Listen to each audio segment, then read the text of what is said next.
Bismillahirrahmanirrahim. InsyaAllah kita mulakan majlis kita pada pagi ini dengan kumpul kitab dengan pahala yang kita bacakan nanti. Kita hadiahkan kepada Rasulullah sallallahu alaihi wa alihi wasallam, ahli keluarganya, sahabat-sahabatnya, tabi'in, tabi'in, ulama-ulama mutaqaddimin, mutaakhirin, ulama zaman, khususnya kepada Tuan Guru Haji Abdullah bin Abdul Mubin Asy-Syafi'i yang telah mengarang kitab Tanbihul Ghafilin, peringatan kepada orang yang lalai. Seterusnya kita hadiahkan Al-Fatihah kepada pejuang-pejuang agama Allah Subhanahu wa taala, para syuhada, terutamanya sahabat-sahabat kita yang berada di Palestin, di Mesir, di Syria, di Yaman, di Selatan Tai, di Rohingya, di Marawi, di Malaysia. Seterusnya kita hadiahkan Al-Fatihah kepada para salihin, wali-wali Allah, para muttaqin, para syakirin. Tidak lupa kepada kedua ibu bapa kita, guru-guru kita, kaum keluarga kita, kaum muslimin dan muslimat. Al-Fatihah. A'udzu billahi minasyaitonir rajim. Bismillahirrahmanirrahim. Alhamdulillahi rabbil alamin. Ar-Rahmanir Rahim. Maliki yaumiddin. Iyyaka na'budu wa iyyaka nasta'in. إلى الصراط المستقيم صراط الذين أنعمت عليهم غير المغضوب عليهم ولا الضالين. Amin. InsyaAllah untuk menambah baik lagi majlis kita pada pagi ini, marilah sama-sama kita berselawat ke atas Nabi sallallahu alaihi wasallam. Semoga dengan kita berselawat ke atas Nabi sallallahu alaihi wasallam, Allah Subhanahu wa taala menambah lagi keberkatan, keredaan, rahmat, dan lebih-lebih lagi kita mengharapkan Allah Subhanahu wa taala mengampuni segala dosa, insya-Allah. Allahumma salli ala sayyidina Muhammadin nabiyil ummi wa ala alihi wa sahbihi wa barik wa sallim. Allahumma salli ala sayyidina Muhammadin nabiyil ummi wa ala alihi wa sahbihi wa barik wa sallim. اللهم صل على سيدنا محمد النبي الأمي وعلى آله وصحبه وبارك وسلم. اللهم صل على سيدنا محمد النبي الأمي وعلى آله وصحبه وبارك وسلم.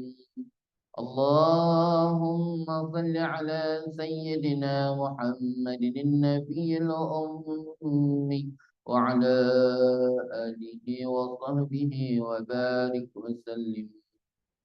اللهم صل على سيدنا محمد النبي الأمي وعلى آله وصحبه وبارك وسلم.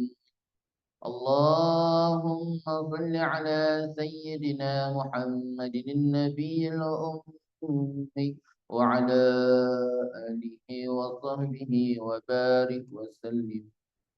اللهم صل على سيدنا محمد النبي الأمي وعلى آله وصحبه وبارك وسلم. اللهم صل على سيدنا محمد النبي الأمي وعلى آله وصحبه وبارك وسلم. اللهم صل على سيدنا محمد النبي الأمي وعلى آله وصحبه وبارك وسلم. Bismillahirrahmanirrahim. Alhamdulillahi rabbil alamin.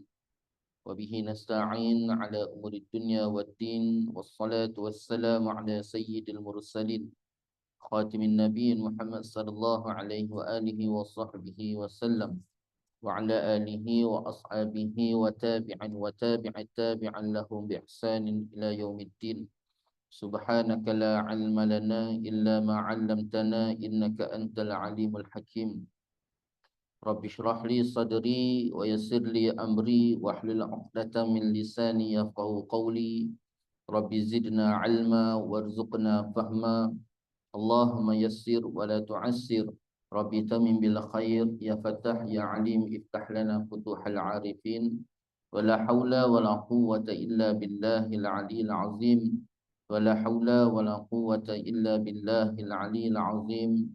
ولا حول ولا قوة إلا بالله العلي العظيم أما بعد قال الله تعالى في القرآن العظيم أعوذ بالله من الشيطان الرجيم بسم الله الرحمن الرحيم ألم نشرح لك صدرك ووضعنا عنك وزرك الذي أنقض ظهرك ورفعنا لك ذكرك فإن مع العسر يسرا إن مع العسر يسرا فإذا فرغت فانصب وإلى ربك فارغب. Sadaqallahul Azim. Alhamdulillah, pertama-tamanya marilah sama-sama kita merapatkan rasa syukur kita ke hadirat Allah Subhanahu wa taala. Dengan keizinan Allah Subhanahu wa taala dapat sama-sama kita bertemu dan kita bersua lagi pada pagi ini, dan sama-sama kita mengharapkan semoga pertemuan kita pada pagi ini Allah Taala penuhkan dengan keberkatan, keredaan, rahmat, dan lebih-lebih lagi kita mengharapkan sangat-sangat pada Allah SWT, semoga Allah SWT mengampuni segala dosa kita insya-Allah. Dan yang kedua, alhamdulillah, kita memanjatkan rasa syukur sangat-sangat pada Allah SWT. Hari ini hari yang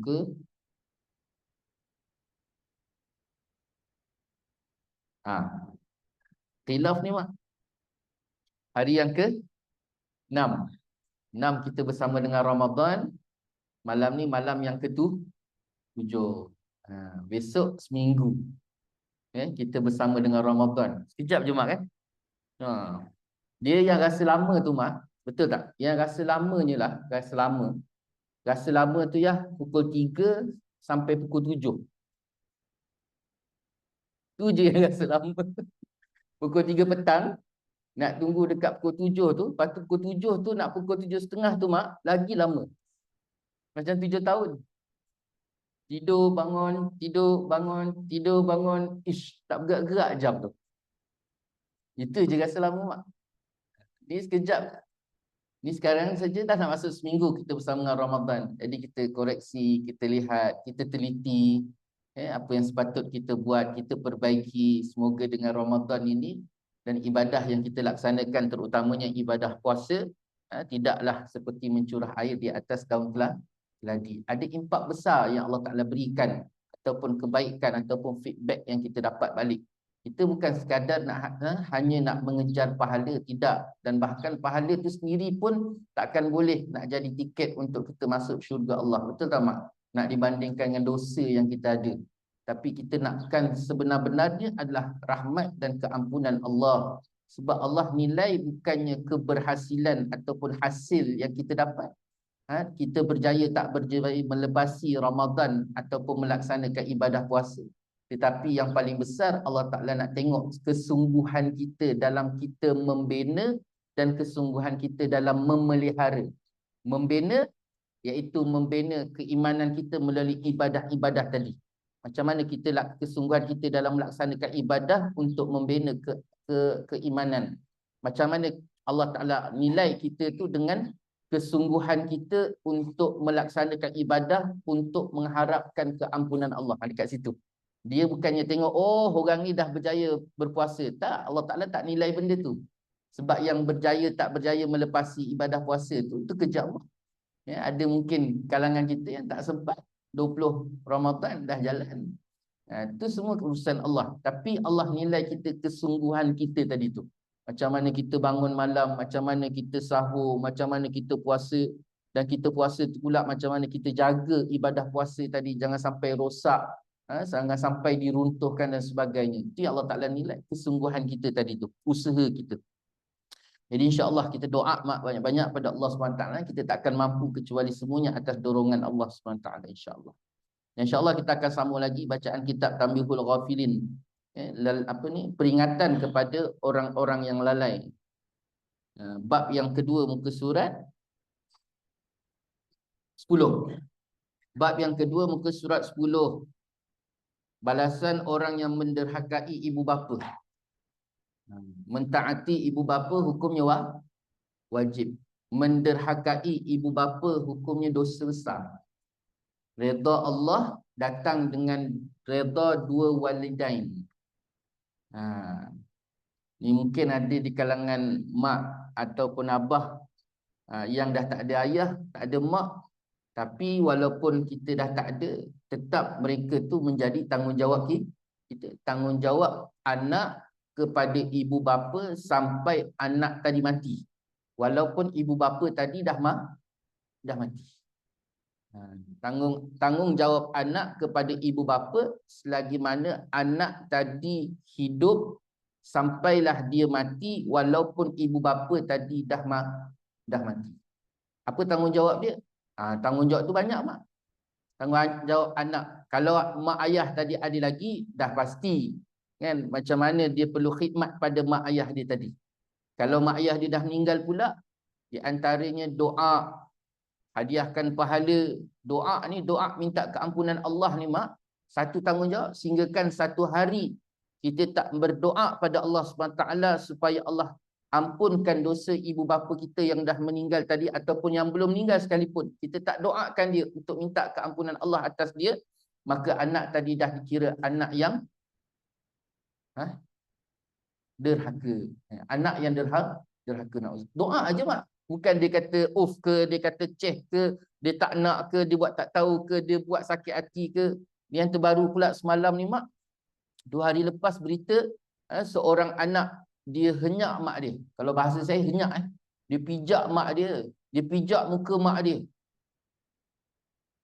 Sebab apa, mak? Hanya semata-mata mak dia tak bagi duit RM20.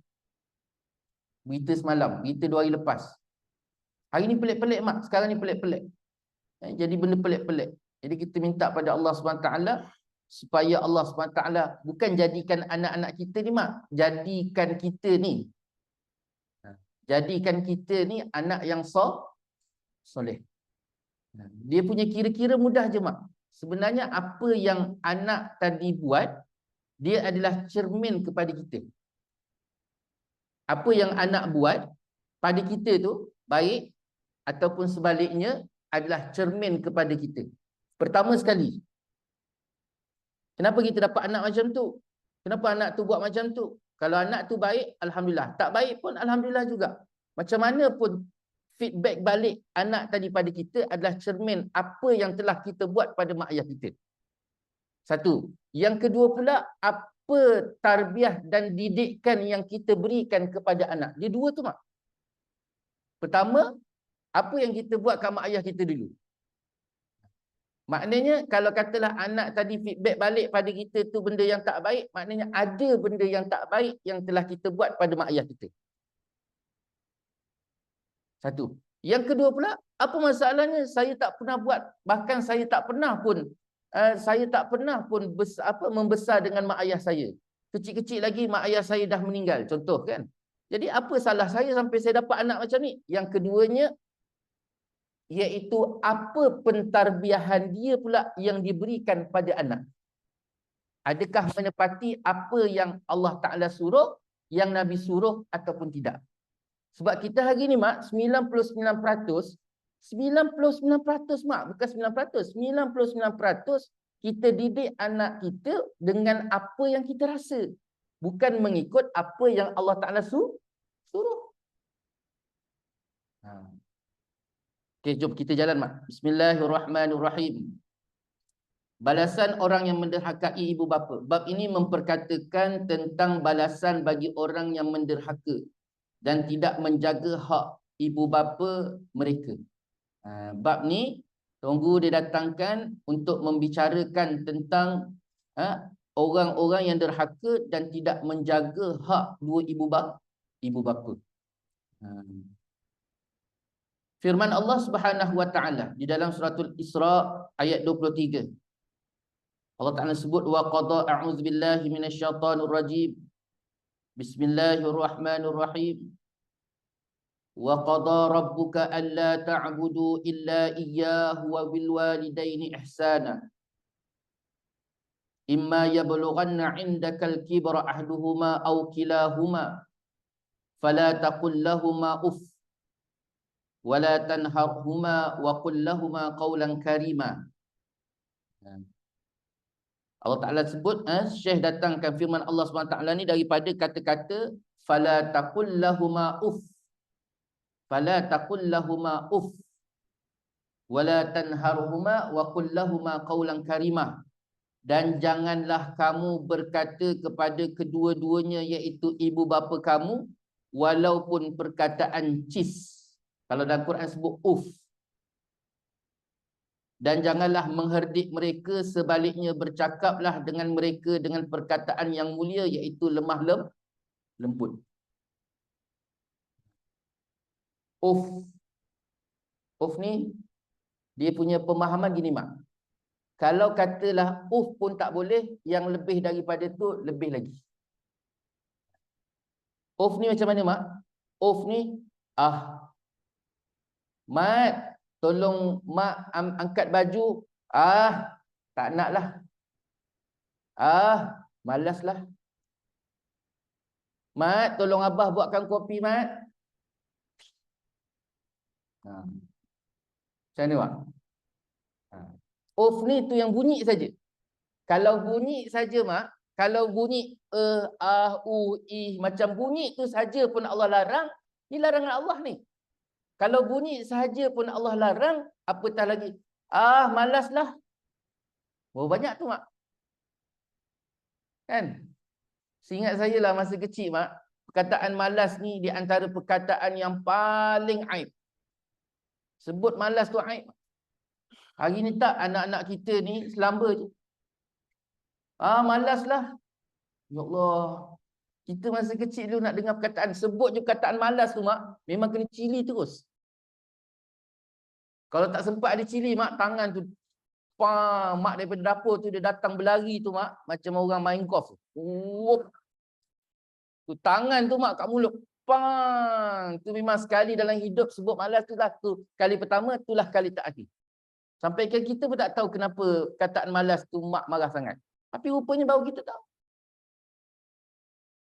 Jadi kalau katalah tu saja, cheese, apa sekalipun yang bunyi tu pun Allah larang, Allah haramkan, apatah lagi perkataan yang panjang-panjang. Ini dia. Dan janganlah mengherdik mereka, sebaliknya. Dan janganlah mengherdik mereka. Jadi mengherdik itu perkataan apa? Mengherdik ni macam-macam. Sekecil-kecil herdik, mak. Ustaz, saya ni bukan apa, Ustaz. Dengar, mak. Ini biasa saya jumpa, mak. Ustaz, saya bukan apa, Ustaz. Saya ni tak tahulah rasa.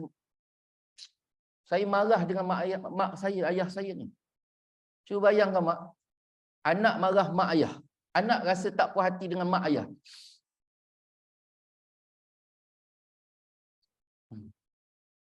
Saya tanya mak, cuba mak komen sikit, mak. Seorang anak rasa tak puas hati dengan mak ayah. Patut ke? Dia kan mak ayah ni, mak, level dia lebih kurang macam Tuhan. Sebab Allah Ta'ala sebut redha Allah tu datang, redha Allah. Kita nak redha Allah. Allah nak bagi redha pada kita tu, Allah Ta'ala tengok juga kita tu dah dapat belum redha mak ayah kita tu. Maknanya mak ayah tu level dia terlalu tinggi tu dengan Tuhan tu. Bukan, kita tak sampai wajib sembah, tidak. Cuma nak kata tu sampai tahap macam tu. Jadi kalau katalah Tuhan tu sendiri pun kita tak boleh nak kata, saya ni bukan apalah, mak. Saya rasa tak puas hati dengan Tuhan. Mak akan pandang apa? Siapa engkau? Mak kan? Siapa engkau yang kau nak kata kau tak puas hati dengan Tuhan? Itu sebabnya di zaman Nabi SAW, Rasulullah pernah cerita, mak, bagaimana seorang anak yang jaga mak ayah dia 2 ekor babi. Mak ayah dia tu, atas kemaksiatan mak ayah tadi tu, mak, Allah ubah jadi babi. Sampai bila ditanya kenapa dibawa babi tu ke hulu ke hilir, dimandikan, diberi makan, lalu bila ditanya pada budak lelaki tadi, dia bagi tahu 2 ekor babi ni adalah mak ayah dia. Cuba bayangkan kalau mak ayah tu sendiri dah sampai tahap jadi babi sekalipun, mak, tetap kewajipan ke atas anak. Kesalahan dia, kemaksiatan dia, kemungkaran tu di antara dia dengan Allah. Tanggungjawab kita ialah bagaimana keadaan sekalipun, hak dia sebagai seorang ibu, seorang ayah, wajib kita tu.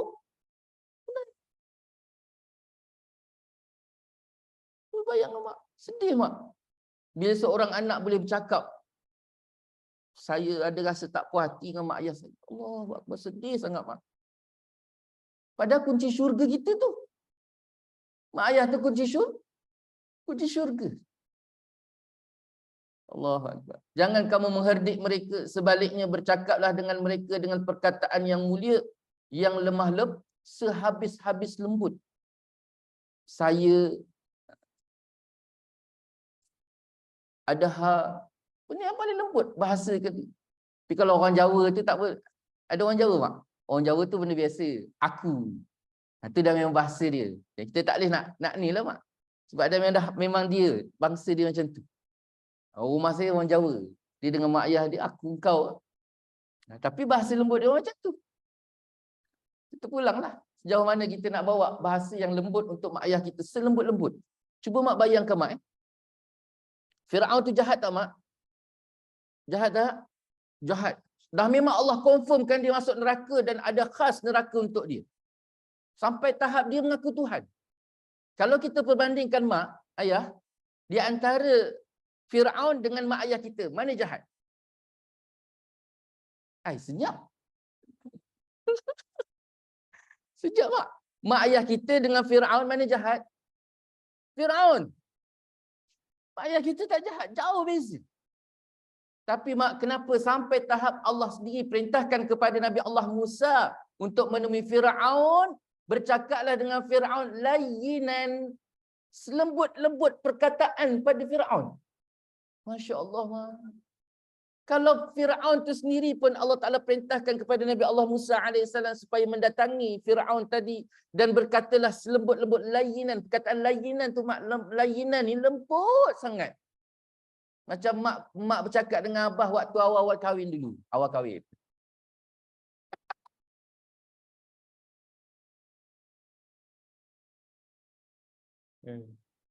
Waktu dia pegang-pegang tu ada dah 15 tahun tu pegang pun macam pegang kayu. Layinan, selembut-lembut. Ayang, abang, mak, abah, saya. Kataan yang paling lembut. Itu sebabnya orang Melayu ni mak, satu kelebihan orang Melayu ni, dia ada bahasa kasar, dia ada bahasa halus. Aku kasar. Saya lembut. Ada perkataan lagi, nama, dibahasakan diri dengan nama, lagi lembut. Maknanya kita kecil sangat. Ni bahasa yang paling lembut kita nak kena guna dengan mak ayah kita. Kenapa? Mak ni mak, mak ayah ni mak, dia tak perlu doa. Mak ayah ni hebat tak hebat ni mak, dia tak perlu doa mak. Dia sejuk je hati tu, dah cukup dah memberikan kebahagiaan yang cukup besar pada anak tadi. Dia belum doa lagi. Tak payah kata dia angkat tangan pada Allah, ya Allah tolonglah berikan kesejahteraan untuk anakku, ya Allah berikanlah kebahagiaan untuk anakku, ya Allah. Tak perlu angkat tangan, belum angkat tangan lagi mak. Dia rasa sejuk hati dia dengan anak tu saja mak, dah cukup untuk memberikan kebahagiaan seluas-luasnya Allah Ta'ala bagi pada anak. Gitu juga sebalik dia. Mak tadi tak perlu nak angkat tangan. Kalau orang dulu apa? Orang dulu mak macam kibah rambut dah. Tak perlu nak dikira-kira rambut. Tak perlu. Mak tu terasa hati je. Terasa, tersentuh je hati dia mak. Tu dah cukup membawa kerosakan dan kehancuran daripada Allah ke atas anak tersebut. Terasa je. Itu sebabnya mak ayah ni, mak ayah tolong jaga sangat-sangat. Biarlah sakit hati macam mana pun, cuba ubat hati tadi supaya jangan sampai memberikan kerosakan dan kehancuran ataupun Allah Ta'ala cabut rahmat Allah kepada anak. Jangan rasa. Tu kita cakap dalam angle mak ayah. Tadi kita cakap dalam angle anak. Anak kena buat macam ni. Tapi dalam masa yang sama, mak ayah pun dia kena jaga betul-betul hati dia, perasaan dia. Biarlah sakit macam mana pun apa yang nak buat tadi kerana nak jaga supaya jangan sampai besok Dekat dunia pun Allah Ta'ala dah azab, ke akhirat sampai Allah Ta'ala putuskan hubungan di antara ibu ataupun kita ni dengan anak. Cuba bayangkan mak. Sehingga kau ulama sebut apa? Ibu, ayah, doa dia lebih mustajab daripada 1000 wali. Mak ayah ni mak, doa dia jauh lebih mustajab daripada 1000 wali. Anak tadi jenis orang pergi ngaji. Jenis suka ikut tok guru, pantang dengar pergi apa? Pergi ziarah wali-wali, dia mesti pergi. Sesungguhnya wali dan sebesar-besar wali dalam diri dia adalah mak dia dan ayah. Jauh lebih besar wali. Sebabnya mak ayah kita ni yang dah tak ada mak, tak ada ayah ni mak, sebenarnya kita dah tempang satu sayap. Tak ada orang nak doakan kita. Tak ada orang nak doakan. Saya datang satu kisah. Satu cerita. Ada satu anak ni mak, anak derhaka. Anak derhaka ni apa? Dia, macam mana dia boleh katakan derhaka? Dia duduk kampung, membesar kat kampung dengan mak ayah dia. Satu hari dengan kesusahan mak ayah tadi, dia rasa tak puas hati. Dia nak satu hidup yang jauh lebih baik, dia tinggalkan mak ayah dia. Sedangkan mak ayah dia dalam keadaan sangat tua. Dan mak ayah dia tu sendiri tak izinkan supaya dia pergi tinggalkan. Sebab siapa nak jaga mereka? Tapi anak tadi sebabkan dia rasa aib, dia rasa apa panggil? Selain daripada aib mak, malu, hina. Dia rasa terhina dengan kesusahan dia tadi. Dia tak fikir mak ayah dia, dia tinggalkan mak ayah dia. Dia pergi ke bandar mak. Sampai ke bandar dia bina kehidupan, akhirnya dia jadi kaya raya. Jadi orang yang kenal anak tadi, dia balik kampung ceritalah kat makcik, pakcik tadi dengan mak ayah dia. Anak dia duduk bandar dah berjaya, jadi kaya, jadi raya. Jadi sampai satu tahap orang kampung ni pergi bandar, jumpa anak dia.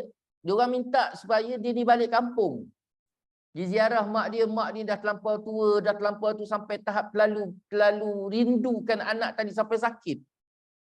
Anak tu kata apa? Dak, buat apa aku pergi, dia kata. Sampai tahap orang datang nasihatkan dia, engkau punya kekayaan ni mesti hasil daripada doa mak engkau, doa ayah engkau. Tak, ni hasil usaha aku, dia kata. Aku yang usahakan. Kebahagiaan yang aku ada ni, isteri aku, anak aku, harta yang aku ada, kedudukan, penghormatan yang aku ada ni, semua adalah hasil daripada usaha aku. Bukan mak ayah aku, dia kata. Bukan doa mak ayah aku. Ini engkar ni mak. Sampailah satu hari mak, tiba-tiba, cuba bayangkan mak, Allah Ta'ala nak uji. Dia jatuh muflis. Tu mak, isteri dia, anak dia tinggalkan dia. Sampai dah tak ada apa-apa dah. Lepas tu dah, akhirnya, barulah ketika tu dia ingat mak ayah dia. Bila dia ingat mak ayah dia, dia balik kampung. Rupanya mak ayah dia dah meninggal dunia. Mak tahu sebab apa mak dia jatuh muflis? Dia jatuh muflis sebab tidak ada orang lagi nak mendoakan dia. Yang selama ni walaupun dia engkar, dia derhaka, tetapi keberhasilan dia itu adalah doa daripada mak dengan ayah dia. Allahu Akbar. Itu satu kisah. Itu kisah yang sangat terkenal. Kisah siapa mak? Kisah Uwais Al-Qarni. Uwais Al-Qarni ni mak, dia duduk kat Yaman. Satu hari Nabi SAW ketika hampir wafat, Rasulullah tinggalkan pesanan kepada Sayyidina Umar Al-Khattab. Dengan Sayyidina Abu Bakar. Sayyidina Abu Bakar dengan Sayyidina Umar. Wahai Abu Bakar, wahai Umar, besok setelah aku wafat, ada satu kumpulan yang datang daripada Yaman hendak melaksanakan haji di Mekah. Maka ketika tu kau carilah daripada kalangan mereka tu ada satu budak lelaki yang dalam keadaan mukanya sopak. Jadi sopak, tanda sopak di muka. Dan bila kau jumpa saja dia, perkara pertama sekali kau sampaikan salam aku pada dia. Dan yang kedua kau bagi tahu dia, aku iktibar dia sebagai seorang sahabat. Sahabat ni siapa mak? Sahabat ni ada 3 syarat. Nak jadi sahabat Nabi ni mak, ada 3 syarat. Yang pertama mesti dihidup zaman Nabi. Dia mesti hidup sezaman dengan Nabi. Yang kedua, dia menatap wajah Nabi. Yang ketiga, dia beriman dengan Nabi. Ini syarat mak. Dia mesti hidup sezaman dengan Nabi. Dia mesti menatap wajah Nabi. Maknanya dia pernah jumpa Nabi. Dan yang ketiga, dia beriman dengan Nabi.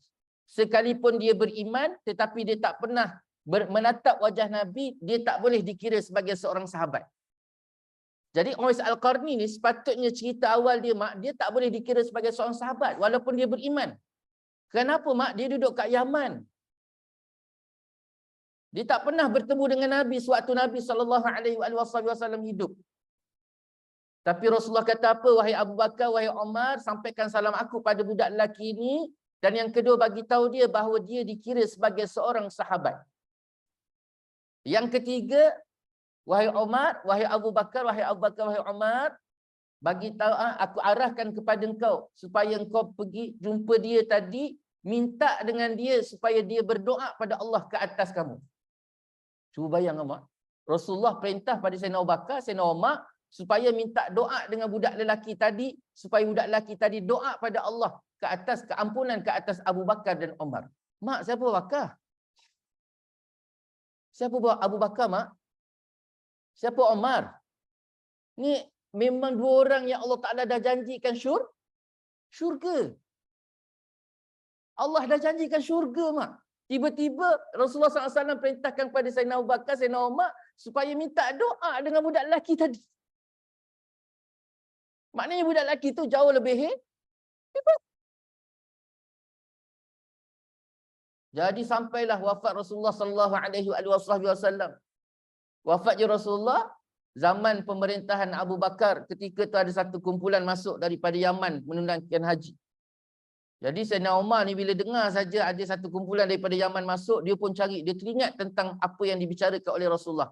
Wasiat yang ditinggalkan oleh Rasulullah SAW. Lalu bila dicari mak, cari, ketika itu jumpalah Sayyidina Umar jumpa satu kumpulan tadi dan dia tanya ada tak seorang budak lelaki dalam keadaan sopak muka. Lalu ahli kumpulan tadi kata ada. Satu budak duduk dekat ujung sana dekat unta dia, tengah sibuk bersihkan unta dia tadi mak. Sayyidina Umar dengan Sayyidina Abu Bakar pun berlari mak jumpa dia. Lalu ketika itu terus dia kata wahai budak lelaki, dia kata pertamanya Rasulullah sampaikan salam pada engkau. Lalu Rasulullah iktibar engkau sebagai seorang sahabat. Kejut. Cuba bayang mak, kita ni tak ada apa-apa. Tak pernah jumpa Rasulullah, tiba-tiba ada Sayyidina Abu Bakar datang jumpa kita. Khalifah pula tu mak. Dia bercakap macam tu, apa rasa mak? Terkejut Uwais. Uwais Al-Qarni terkejut mak. Lagi terkejut pula. Bila dia kata apa? Dia kata kau diiktibar sebagai seorang sahabat. Uwais Al-Qarni tu lagi terkejut. Lagi dia terkejut bila tika mana Rasulullah perintahkan kepada aku dan Umar supaya minta pada engkau mendoakan kesejahteraan dan keampunan pada Allah ke atas kami. Lagi dia terkejut. Lalu Sayyidina Abu Bakar dan Sayyidina Umar pun tanya, wahai Uwais, dia kata, apa amalan kau sehingga sehebat sebegitu sekali Allah berikan kelebihan pada engkau? Rupanya mak, Uwais ni waktu hidup dia, itu pun waktu tu mak, dia ada gendong satu beg. Rupanya dalam beg tu mak dia mak. Dalam beg belakang dia yang digendong kulu kilir tu mak dia dalam keadaan terlalu tua. Kan orang yang terlalu tua ni makin lama makin kecut. Mak dia terlalu tua duduk kat belakang dia, diikat. Bila ditanya siapa belakang tu, apa benda yang belakang tu nampak bulat aja. Rupanya mak dia, digendong mak dia tu. Daripada Yaman mak datang, dia tawaf bawa gendong mak dia. Rupanya waktu dia berada di Yaman, dia sering kali minta pada mak dia supaya pergi ke Madinah menemui Rasulullah untuk mengiktibar dirinya sebagai seorang sahabat. Setiap kali dia minta dengan mak dia, mak izinkan aku pergi ke Madinah mak, aku nak jumpa Rasulullah, aku nak diiktibar sebagai seorang sahabat. Mak dia kata kalau kau pergi Uwais, siapa nak jaga mak? Itu je mak ayat mak dia. Aku ni dah tua. Jadi dengan kata-kata tu dia minta, mak dia tak bagi. Dia minta, mak dia tak bagi. Dia minta, mak dia bagi. Sampai Rasulullah SAW wafat. Sampai Rasulullah SAW wafat. Cuma disebabkan dia menjaga hak mak dia tadi, itulah Allah berikan seluas-luas rahmat dan sebesar-besar kebaikan. Dan tidak ada kebaikan yang jauh lebih besar. Masya Allah. Ini kelebihan Uwais Al-Qarni atas menjaga hak mak dia. Itu dia, mak. Jom kita jalan lagi, mak. Nabi SAW telah bersabda, yang bermaksud tiada bezanya di antara orang derhaka kepada ibu bapanya dan iblis di dalam neraka melainkan dengan satu darjat, dan tiada bezanya di antara orang yang berbuat baik kepada ibu bapanya dan para nabi di dalam syurga melainkan satu darjat, iaitu mereka mendapat para nabi di dalam syurga. Ini Nabi sebut. Tak ada beza, mak, anak yang menderhakai ibu bapa dengan syaitan. Tak ada beza. Maknanya terlalu rapat. Syaitan tu, mak, jahat-jahat syaitan, jahat-jahat iblis tu, mak, dia masih lagi taat pada Allah. Anak derhaka pada ibu bapa ni, mak, habislah. Sebab kunci tadi mula-mula kita sebut apa, mak? Redha Allah datang dengan redha walidain. Kalau redha walidain itu tak ada, maka tidak ada redha dua ibu, tidak ada redha Allah. Sedangkan kita berjalan atas muka bumi ni, mak, setiap langkah kita tu tak ada benda lain kecuali kita mengharapkan Allah redha. Jazaohum 'inda rabbihim jannatu 'adnin tajri min tahtihal anhar khalidina fiha abada radhiyallahu anhum wa radu'an dzalika liman khasyiya rabbah. Ni Allah Taala sebut, mak, jazaohum 'inda rabbihim, balasan di sisi Tuhan mereka. Balasan di sisi Tuhan mereka. Jannatu 'adnin tajri min tahtihal anhar, iaitu syurga yang bertingkat-tingkat. Yang di bawahnya tu, mak, ada sungai-sungai. Nabi SAW sebut sungai itu ada 3. Yang pertama sungai susu, yang kedua sungai madu, dan yang ketiga sungai arak. Khalidina fiha abada. Sifat syurga ni, mak, siapa yang masuk dalamnya abada, dia akan kekal selama-lama. Tak ada orang masuk syurga keluar kena campak neraka, tak ada. Sebab sifat syurga masuk kekal, tak ada keluar-keluar. Neraka, mak, dia ada sifat kekal, dia ada sifat masuk sekejap kemudian keluar. Khalidina fiha abada radhiyallahu anhum wa radu'an. Ni, mak, Allah redha ke atas mereka dan mereka redha ke atas Allah. Ini hujah, mak, yang sangat besar bahawa kita ni apa sekalipun kita buat atas muka bumi ni, mak, makan, minum, ibadah, sembahyang, puasa, zakat, haji, sedekah, zikir, wirid, mak pula menghabiskan usia duduk dekat dalam majlis ilmu ni, mak, semuanya tak lain kecuali harapkan redha Allah. Tapi kalau katalah redha Allah ni tak, kunci nak sampai redha Allah tu macam mana, mak? Redha dua ibu bapa. Zalika liman khasyiya rabbah. Inilah mereka ni. Inilah Allah Ta'ala kata golongan yang khasyiya rabbah, yang takutkan Tuhan mereka. Takutkan Tuhan. Jadi tak nak kita macam mana besar sekalipun usaha kita, mak, nak mengharapkan redha Allah, nak dapatkan, nak gapaikan redha Allah ni, mak, mesti selesaikan apa yang Allah Ta'ala nak, iaitu redha dua ibu bapa. Itu dia. Dan tidak ada beza di antara orang yang berbuat baik kepada ibu bapanya dengan Nabi, dengan para Nabi. Maknanya besok dia duduk dalam syurga, mak, sekali dengan para Nabi. Cuba bayangkan, mak, seronok tak seronok, mak, duduk dengan Nabi Allah Adam AS, Nabi Allah Idris, Nabi Allah Nuh. Masya Allah, selama ni kita hanya mendengar kisah-kisah mereka, mak. Tiba-tiba satu masa, mak, kita dapat bertemu dengan mereka. Siapa orang yang paling kita rasa hebat hari ni, mak? Datanglah seorang, mak. Siapa ya? Hari ni kita rasa hebat dan kita teruja. Bila kita dengar je nama dia, kita rasa teruja. Siapa, mak? Datang satu contoh. Siapa yang mak rasa teruja? Tak ada. Tak ada. Nabi SAW. Hebat tak, mak? Hebat. Tiba-tiba, mak jumpa Rasulullah.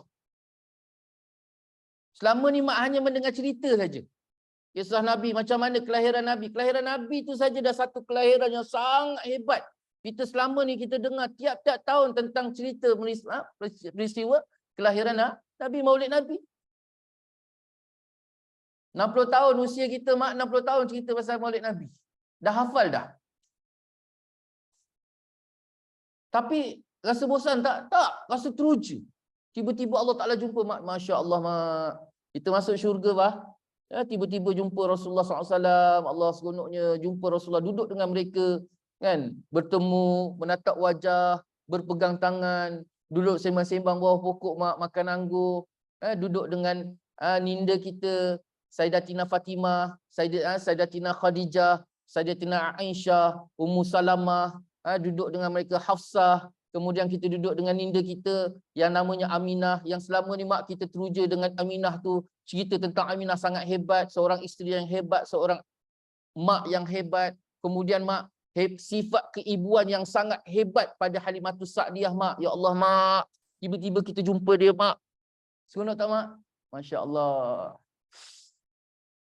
Selama ni mak kita dengar cerita tentang Maryam. Maryam hebat tak, mak? Duduk pula dengan Maryam. Ya Allah, hebat mak Maryam, mak. Kemudian kita dengar pula cerita tentang Hajar, mak. Hajar. Hebat tak Hajar, mak? Hebat. Lepas tu kita jumpa dia, mak. Mak nak peluk dia tak? Abah nak? Abah tak boleh peluk lah.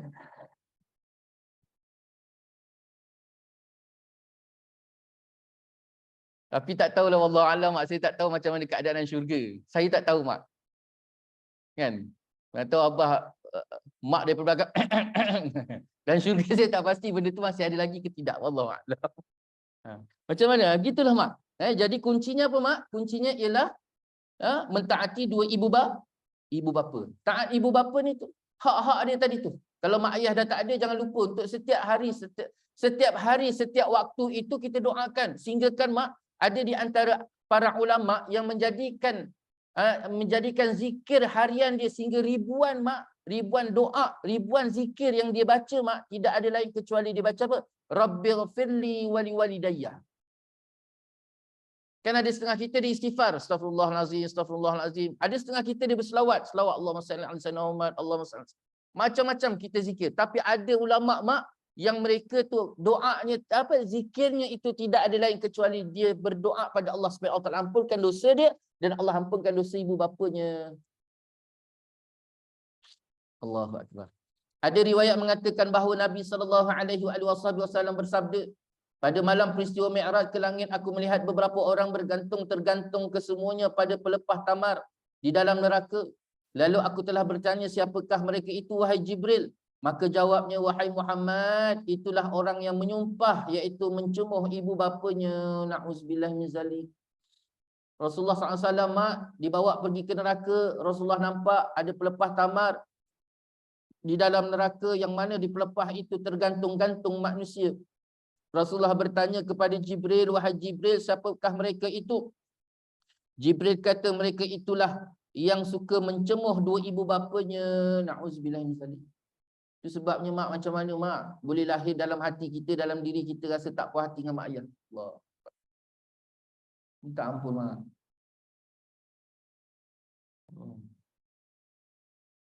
Saya dah tak ada ayah umur 8 tahun. Umur saya 8 tahun, saya tak ada ayah saya. 2017 yang lepas, mak saya pula tak ada. Dah tak ada apa-apa dah, mak. Rasa kosong. Kita selama ni kita hidup, duduk letak kepala dekat lutut dia. Jadi bila hilang tu, mak, hilang kehilangan yang terlalu amat sangat. Lagi pula bila kita mengaji macam ni, mak, apa lagi kita ada? Kita hanya ada Rasulullah SAW, itu pun hanya khabar. Kita hanya ada Allah. Kita ada ibu bapa, tapi hanya tinggal kenangan. Jadi kosong hidup. Maka tidak ada lain kecuali mentaati mereka dengan doa. Kosong, mak. Hakikat sebenarnya hidup kita kosong. Kita dah tak ada benda-benda tu. Sabdanya lagi, wasiatku bagi kamu. Sabdanya Nabi SAW lagi, wasiatku bagi kamu agar menjaga solat dan berbuat baiklah kepada kedua ibu bapa serta dan orang-orang yang ada di dalam tanggungjawab kamu. Maka bahawasanya berbuat baik kepada orang tuanya boleh menambahkan umurnya 3 tahun Lalu apabila seorang itu berbuat baik pada orang tuanya, maka dijadikan oleh Allah SWT umurnya yang 3 tahun itu menjadi 30 tahun. Sebaliknya, jika ia mencemooh orang tuanya, Allah SWT menjadikan umurnya yang 3 tahun itu menjadi 3 hari. Apa maksud 3 tahun, apa maksud 3 hari, Mak? Pertama sekali wasiat Nabi ni, Nabi wasiat pada kita supaya pertama sekali kita kena jaga solat. Sebenarnya hidup kita ni tak susah, Mak. Jaga solat, jaga hak ibu bapa, jaga hak orang sekeliling. 3 ni, Mak, masuk syurga, selesai. 3 benda ni je. Uwais Al-Qarni tu, Mak, dia tak zikir pun juta-juta. Betul tak? Dia jaga mak dia je, Mak. Rasulullah iktibar dia sebagai seorang. Itu sebabnya ibadah kita tinggi macam mana, hebat macam mana, Mak, tapi kalau 3 ni tak dijaga dengan baik, Mak, habis. Biarlah tangan dia pegang tasbih 24 jam. Subhanallah, subhanallah, subhanallah, subhanallah. Terbang macam mana pun, Mak. Kalau 3 benda ni dia tak jaga, solat mungkin dia jaga. Tapi hak ibu bapa tadi tu, mungkin hak ibu bapa dia jaga, tapi hak orang sekeliling. Kalau dia ada isteri, hak isteri. Dia ada anak, hak anak. Dia ada jiran, hak jiran. Ni semua kita kena jaga. Jangan dipandang remeh. Sebab mereka tu semua adalah wakil Allah. Wakil Allah. Yang besok kita akan dihisab. Jadi ibadah kita tu, Mak, jangan kita tertumpu hanya sebagai kadar ibadah. Ibadah tu penting tak? Penting. Penting, sangat penting. Tetapi 3 ni jauh lebih penting. Mak, tidak ada nilai ibadah kita yang menggunung, Mak, melangit kalau 3 ni tak dijaga dengan baik.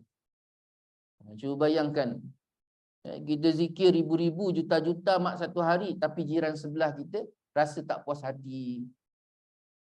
Itu baik-baik.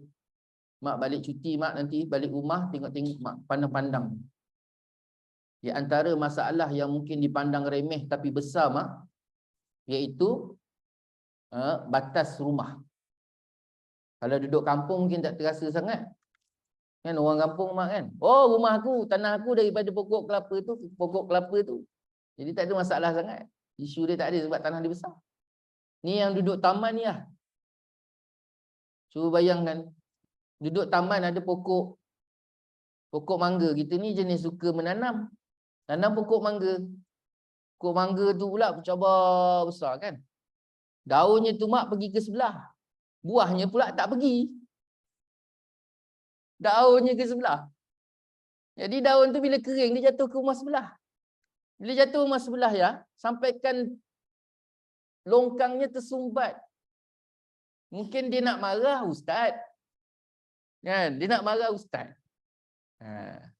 Yang ustaz ni pula tengok orang baik, senyum je. Dia tak pandai lah nak tengok pokok dia. Kan? Daun dia hantar sebelah. Yang buah tu tak pandai pula dia nak mengantar. Ni baik-baik, Mak, berhati-hati. Saya banyak sangat dapat, Mak, orang mengadu tentang, Mas Ustaz, saya nak buat macam mana Ustaz, saya di jiran sebelah, dia suka tanam pokok. Dah lah duduk taman tapi suka tanam pokok. Kau suka tanam pokok, kau duduklah kampung. Ni duduk taman. Lepas tu kau dah tanam tu pula, kan, terjugai-jugai pokok mempelam kau. Pokoknya terjugai-jugai, buahnya tak nak pula terjugai-jugai. Lepas tu daun kering dia pula jatuh, Ustaz, dalam longkang saya sampai ke setiap bulan saya terpaksa keluar pula modal RM150 panggil orang cuci longkang saya, Ustaz. Longkang saya tersumbat. Macam mana, Ustaz? Tolong, Ustaz. Saya kata, makcik nak saya cakap dalam angle marah ke dalam angle tak marah? Sebab, Mak, ada orang kalau kita cakap satu angle tak marah, kenapa? Nanti dia marah saya pula. Saya pula kena marah. Yang orang tu tadi dia tak nak marah, kita kena marah. Ustaz cakap angle tak marah lah. Alah, niat sedekah je. Kan? Allah Ta'ala nak cuci harta kita. Mungkin dengan 150 yang kita keluar setiap bulan tu menjadi jariah ke atas kita. Dan mungkin disebabkan kita berlapang dada, Allah berlapang dada dan rasa sayang pada kita kerana kita jaga ukhuwah. Tapi bukan semua orang boleh cakap macam tu. Itu sebab saya sering kali bagi pilihan. Habis Ustaz kalau marah pula, marah pun lagi, bawa parang lah. Okey, Mak, kita jalan lagi, Mak. Bismillah. Jadi 3 benda tadi. Apa maksud 30 tahun? Apa maksud Allah Ta'ala tambah 30 tahun? Dekat sini, Mak, ada 2 makna. Yang pertama makna hakiki dan yang kedua makna majazi. Makna hakiki ni makna hakikat. Iaitu memang betul Allah Ta'ala panjangkan usia dia, Mak. Tetapi kebanyakan para ulama menyatakan tak dinafikan akan dipanjangkan usia. Tapi kebanyakan para ulama kata apa yang dimaksudkan panjang kat situ, iaitu usia dia tadi kalau katalah mati, tetap mati, tetapi usia yang ada tadi membawa kebaikan yang sangat besar, jauh lebih melimpah daripada usia yang ada. Usia dia katalah dia hidup 60 tahun. Tetapi disebabkan dia jaga 3 benda tadi, Allah panjangkan, maka Allah panjangkan kat situ dengan makna Allah berikan kebaikan yang jauh lebih panjang daripada usia dia tadi. Yang pendek tu macam mana pula mak? Yang pendek tu pun macam tu juga. Sama ada memang Allah Ta'ala pendekkan usia dia, tapi kita jarang jumpa orang apa mak? Orang jahat ni, kan anak derhaka ni panggil orang jahat lah. Jarang kita jumpa orang jahat ni pendek umur, betul tak mak? Biasanya orang jahat ni panjang umur dia, lihat nak mati. Lihat nak mati. Jadi macam mana mak? Ada ulama menyebutkan bahawa yang dikatakan pendek kat situ, walaupun usianya panjang, tetapi tidak ada tidak ada manfaat. Ini masalah dia. Baginda sallallahu alaihi wasallam bersabda lagi, barang siapa yang derhaka kepada orang tuanya, maka ia derhaka kepada Allah dan Rasulnya. Na'udzubillah min zalik. Jelas. Dan golongan yang mendapat siksaan yang paling berat di dalam neraka jahanam ada 3 jenis, iaitu orang yang derhaka kepada ibu bapanya, orang yang berzina, dan orang yang syirikkan Allah Subhanahu Wa Taala. Na'udzubillah min zalik. 3 mak. Sama sekali siapa yang derhaka pada ibu bapa, dia derhaka pada Allah dan Rasul. Kenapa? Kerana redha Allah dan Rasul itu datang dengan redha ibu bapa. Dia punya kira-kira kat situ. Kita nak jaga Allah, nak jaga hubungan kita dengan Allah. Kita nak Allah sayang kita, nak Allah suka kita. Kita nak Nabi sayang kita, nak Nabi suka kita, nak Nabi cinta kita. Kita kena buat apa yang dia suka. Mak sayang abah. Mak sayang abah. Kan isteri bila sayang suami, apa dia buat mak? Dia akan menyediakan makanan yang disukai oleh dia ke suami? Dia ke suami? Sebagai tanda seorang isteri menyayangi suaminya, maka dia menyediakan makanan yang disukai dia ke disukai suami? Nampak kan? Mak cakap, bang, ayang ni sayang sangat abang. Kan? Lepas tu, apa tanda awak sayang? Abang tengok, tiap-tiap hari saya masakkan abang. Saya masakkan abang. Saya masakkan abang. Betul tak? Betul. Lepas tu abah pun cebik. Lepas tu mak tanya, kenapa awak cebik? Yelah, awak masakkan saya betul, tapi awak bukan tak tahu, saya tak suka sambal tumis. Saya tak suka sambal tumis. Awak dah tahu bila saya makan je sambal tumis, saya dah tak boleh jumpa awak lagi. Sebab banyak masa saya habis dekat dalam tandas. Saya suka tempoyak. Tapi bang, saya tak suka tempoyak. Jadi sekarang ni awak nak bahagiakan awak ke awak nak bahagiakan saya? Nampak mak ayat dia mak? Kita nak bahagiakan pasangan kita mak, kita kena ikut cara pasangan kita walaupun kita pahit. Kita sayang Allah mak, kita sayang Nabi. Maka kita nak bahagiakan Allah dengan Nabi ni, kita kena ikut cara Allah dengan Nabi walaupun kita Jadi 3 benda tadi. Pertama sekali, orang yang derhaka pada ibu bapanya, yang kedua orang berzina, dan yang ketiga orang syirikkan Allah. Orangnya adalah sepahit-pahit, sesakit-sakit azab daripada Allah Subhanahu wa Ta'ala. Kita habis sikit. Terdapat satu kisah daripada orang soleh, ia berkata, aku berjalan di tanah perkuburan pada satu malam. Maka aku lihat satu kubur sedang mengeluarkan asap yang terlalu banyak. Lalu aku berhenti melihat kepadanya. Tiba-tiba kubur itu terbelah dan keluar daripadanya seorang manusia terlalu hitam mukanya, dan pada tangannya ada tongkat daripada besi. Di hadapannya seekor keldai memalu ni pukul atas kepalanya, dan keldai itu berteriak kuat. Siapa yang memalu mak? Lelaki yang muka hitam tadi.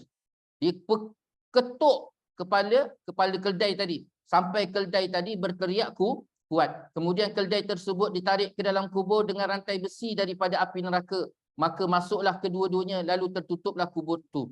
Seterusnya aku berjalan dan tiba-tiba aku bertemu dengan seorang perempuan dan aku bertanya kepadanya mengenai kejadian demikian itu. Perempuan itu berkata, Inilah orang yang berzina, orang yang minum arak, orang yang mencebuh ibu bapanya, serta ia berkata, berteriak-teriak engkau seperti aku tatkala mati. Maka dijadikannya oleh Allah SWT keldai dan mendapat siksaan itu pada setiap malam. Ni mak, orang yang minum arak, orang yang berzina dan orang yang derhaka kepada ibu bapanya mak, besok dekat akhirat dalam kubur Allah akan ubah jadi keldai. Ni cerita orang soleh ni mak. Orang soleh ni satu hari dia berjalan dekat kawasan kubur. Tiba-tiba kubur tu berasap. Bila kubur tadi berasap, dia pun berhenti. Bila dia berhenti saja mak, kubur tadi pun terbuka. Bila kubur tu terbuka, keluar daripada kubur tadi seorang lelaki dalam keadaan mukanya yang hitam. Kemudian tangannya yang memegang tongkat yang berbesi, tongkat besi. Dia pegang tongkat besi mak. Lepas tu tak lama tu dia tarik seekor keldai keluar daripada lubang tadi. Bila dia tarik keluar saja mak, kemudian lelaki tadi dia palu, dia ketuk kepala keldai tadi. Dia ketuk kepala keldai tadi dengan besi tadi mak. Sampaikan keldai tadi teriak sekuat-kuatnya. Dan selepas daripada tu mak, terus dimasukkan semula ke dalam kubur dan tertutup. Lelaki soleh tadi berjalan lagi bertemu dengan seorang perempuan dan ditanyakan tentang masalah orang yang berada dalam kubur tadi. Rupanya orang dalam kubur tadi Allah telah tukar menjadi seekor keldai di atas kesalahan dan kesilapan kemungkaran yang dia buat, iaitu yang pertamanya minum arak, dan yang kedua berzina, dan yang ketiganya derhaka kepada ibu bapa. Maka Allah Taala ubah di dalam kuburnya jadi seekor keldai. Na'udzubillah min zalik. Kenapa keldai mak? Kenapa tak kuda, kambing? Itu persoalan dia. Kenapa keldai mak? Kenapa bukan kuda, bukannya kambing, ataupun tukar jadi lembu ke, ataupun tukar jadi ayam ke, itik ke mak? Mak, Allah SWT didatangkan seekor binatang menggambarkan binatang tersebut yang sangat hina. Maknanya Allah Ta'ala nak hinakan orang tu tadi tu mak, didatangkan seekor keldai. Sebab keldai ni mak, seburuk-buruk dan sebodoh-bodoh binatang. Sebodoh-bodoh binatang adalah keldai. Haram makan keldai. Betul tak mak? Haram makan keldai. Kenapa kita haram makan keldai? Sebab keldai itu binatang yang paling bodoh. Dia binatang ni mak, kalau kita makan, dia ada impak pada diri kita. Apa yang kita makan, itu yang akan membentukkan sifat kita. Contoh mak, orang Arab, dia suka makan unta. Unta. Jadi waktu saya dulu nak pergi sambung belajar dekat sana mak, dekat Timur Tengah sana.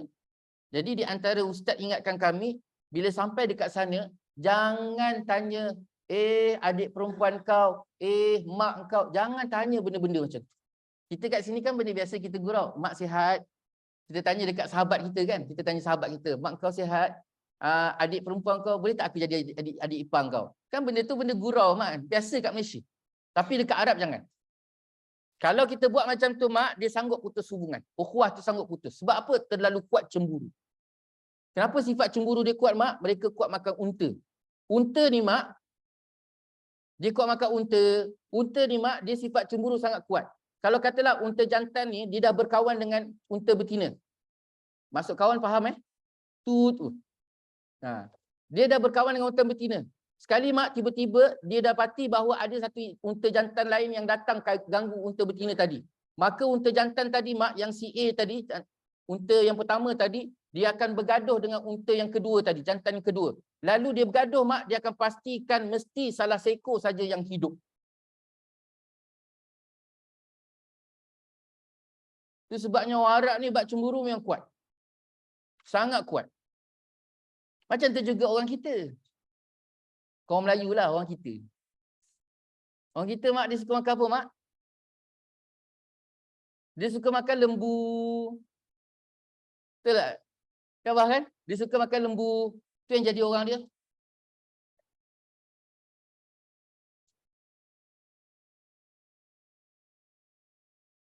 Tak apalah.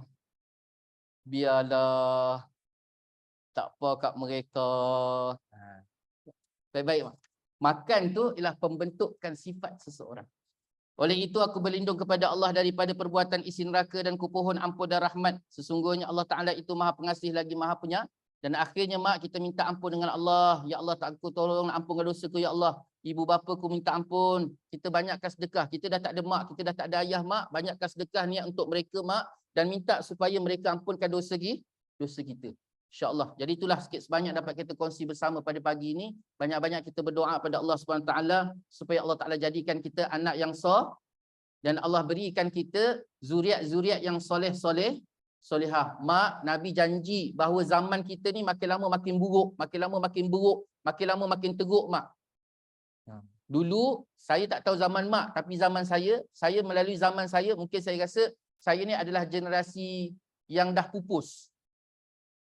Generasi saya ni mak, abah balik daripada pintu depan, kami lari ke pintu belakang. Namun nak tunggu abah tak ada. Abah masuk daripada pintu dapur, kami lari ke pintu depan. Ada tak lagi golongan ni mak? Pupus, dah tak ada dah. Abah berdehem saja, terus lagi. Mak berdehem saja. Mak jegil mata zaman saya. Mak jegil mata je kita lagi. Hari ni anak mak, kita jegil mata kat dia. Jadi zaman tu zaman makin lama makin teruk. Allah Ta'ala alam. Jadi itulah sikit sebanyak dapat kita kongsi bersama. Doa pada Allah supaya Allah Ta'ala berikan kebaikan sebesar-besar pada kita dan rahmatnya kepada kedua ibu bapa kita, anak keturunan kita dan seluruhnya dapat rahmat, taufik, hidayah dan inayah Allah. Semoga kita baik di dunia, baik di akhirat, lebih-lebih lagi. Wallahu Ta'ala alam. Yang baik itu daripada Allah, yang tidak baik itu kelemahan saya sendiri. Kita tangguh majlis dengan tasbih kafarat dan sunnah. Subhanakallah bihamdika asyhadu an la ilaha illa anta astaghfiruka wa atubu ilaik. Bismillahirrahmanirrahim. Wal 'asri innal insana lafi khusr illa alladhina amanu wa 'amilus solihat wa tawassaw bil haqq wa tawassaw bis sabr. A'udzu billahi minasyaitonir rajim. Bismillahirrahmanirrahim. Alhamdulillahi rabbil alamin wa sallallahu ala sayyidina Muhammad wa ala alihi wa sahbihi wa baraka wa sallam. Allahumma ighfir lana dhunubana wa liwalidina warhamhum kama rabbawna shighara wal jami'al muslimina wal muslimat wal mu'minina wal mu'minat al ahya'i minhum wal amwat wa tabi' bainana wa bainahum bil khairat. Allahumma rabbana hab lana min azwajina wa dhurriyyatina qurrata a'yun waj'alna lil muttaqina imama. Rabbi hablina minas salihin, Rabbi hablina minal mu'minin, Rabbi hablina minal muttaqin. Rabbana la tuzigh qulubana ba'da idh hadaitana wa hab lana min ladunka rahmah innaka antal wahhab. Rabbana atina fid dunya hasanah wa fil akhirati hasanah wa qina adzaban nar. Wa sallallahu ala sayyidina Muhammad wa ala alihi wa sahbihi wa baraka wa sallam. Walhamdulillahi rabbil alamin. Taqabbalallahu minkum. Wabillahi taufiq wal hidayah. Wassalamualaikum warahmatullahi taala wabarakatuh.